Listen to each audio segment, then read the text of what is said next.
मेरे एक स्टूडेंट का बड़ा प्यारा सा क्वेश्चन अभी उसने मुझे भेजा है कि लॉ के फील्ड में मुझे करियर बनाना है।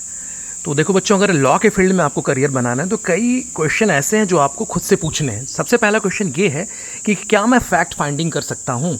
क्या मैं बिना थके फैक्ट्स को ढूंढ सकता हूँ? क्या मैं बिना थके विद पेशेंस मैं अपनी बातें रख सकता हूँ, मैं अपनी बातें समझा सकता हूँ? क्या मेरी कम्युनिकेशन स्किल बहुत बेहतर है? क्या मैं प्रभावपूर्ण तरीके से अपनी बातें रख सकता हूँ, किसी दूसरे को अपनी बातें समझा सकता हूँ? और क्या मेरे अंदर इतना पेशेंस है कि मैं इंतज़ार कर सकता हूँ सक्सेस मिलने का?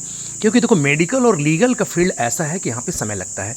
तो अगर आपने मन बना लिया है क्लास 12 के बाद मुझे लॉ करना है और मैं इसमें बेहतर हूँ, मेरी कम्युनिकेशन स्किल बेहतर है और मैं अपने आप का अपनी प्रेजेंटेशन बेहतर तरीके से कर सकता हूँ, तो क्लास 12 के बाद क्लैट का प्लेटफॉर्म सबसे बेहतर है।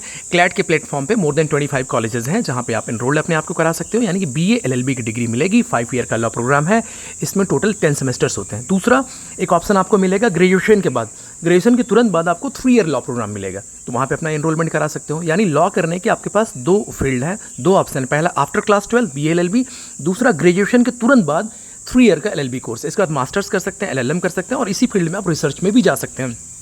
एक बात का ध्यान बहुत अच्छे से रखना है कि अगर आपके पास बजट ज़्यादा है तो आप बड़े शहरों की तरफ रुख कर सकते हैं। आप जाइए, अच्छी कोचिंग्स को ज्वाइन करिए और वहाँ पे आप क्लैट की प्रिपरेशन करिए और अच्छे लॉ कॉलेजेस को चूज़ करिए। दूसरा, अगर आपके पास बजट लो है तो अपने लोकल एरिया में स्टेट यूनिवर्सिटीज़ आपके पास है, वहाँ जाइए और वहाँ से अपना लॉ प्रोग्राम को कंटिन्यू करिए। और एक और ऑप्शन है, आप प्राइवेट सेक्टर की तरफ जा सकते हो। प्राइवेट विश्वविद्यालय भी होते हैं, अगर आपके पास बजट ठीक ठाक है तो आप प्राइवेट लॉ स्कूल्स में भी एडमिशन ले सकते हैं।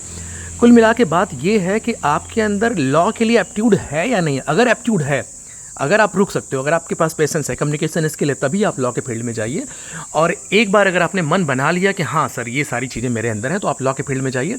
ढेर सारा करियर ऑप्शन। आप पूछ रहे हैं कि भाई करियर ऑप्शन क्या? सबसे पहला करियर ऑप्शन यही है कि as a being a freelancer आप कोर्ट रूम में जा सकते हैं। डिस्ट्रिक्ट कोर्ट होती है और हाई कोर्ट होती है, सुप्रीम कोर्ट होती है। इसके अलावा लीगल सेल्स होते हैं कंपनीज़ के, कॉर्पोरेट लॉ है, टैक्सेशन से रिलेटेड लॉ है, क्रिमिनल लॉ है, सिविल लॉ है, इन्वायरमेंटल लॉ है, लेबर लॉ है, यानी ढेर सारी फील्ड है, मल्टीपल फील्ड है लॉ के फील्ड में।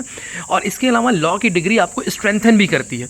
UPSC में प्रॉपर एक ऑप्शन, एक लॉ सब्जेक्ट लेके भी आप जा सकते हैं, स्टेट जुडिशरी का एग्जामिनेशन दे सकते हैं और एज अ गवर्नमेंट लॉयर भी आप जा सकते हैं और लीगल ट्रांसक्रिप्शन का भी आप यहाँ पे काम कर सकते हैं। तो बड़ा ब्राइट सा फ्यूचर है लॉ के फील्ड में। कंपटीशन तो है, लेकिन अगर आप अपना बेस्ट देंगे तो आपका भविष्य बहुत ही बेहतर होगा।